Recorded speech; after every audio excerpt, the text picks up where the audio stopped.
Today I had intended to do a video talking about my fingers.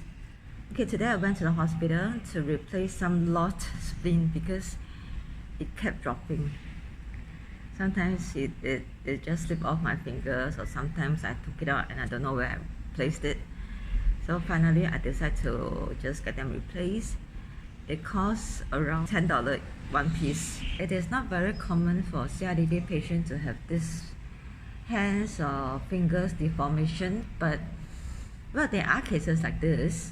When I first had this problem, this CIDP, there was a short period of time my fingers got weak, but the strength came back very fast, so it didn't drag to this situation, this condition.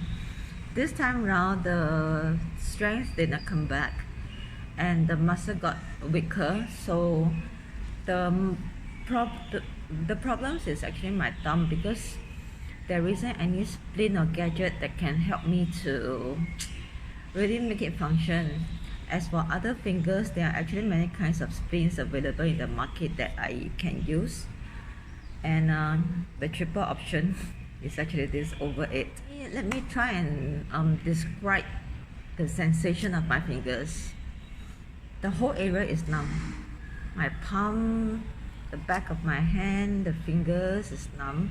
The feeling is like when you hold ice cube or you soak your hand in ice water for too long, it gets numb.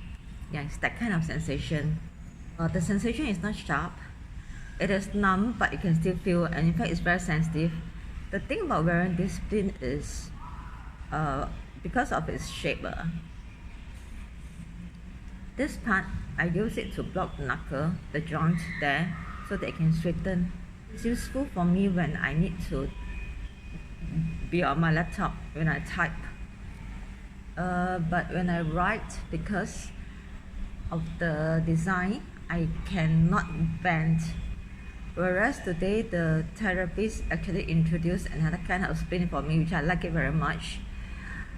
It is controlled by the spring. So I have strength to bend, the clenching of the fist, I'm quite strong in this part, but to straighten it I have problem. So this splint that the therapist introduced me is pretty good for me, because it can actually straighten my finger, but when I want to bend, I use my own strength and I don't get blocked by this part. It's quite expensive, but anyway I can go online and try to find. The not so good part about that splint would be it's quite bulky. So if I'm to wear 4 pieces of that, I do not know how stretched my whole fingers, all my fingers will be. But if I can get it cheap in through the internet, I may just get a few and try. So this is just to let you have a rough idea on my fingers. I used to have very nice hands and fingers because I have long slim fingers.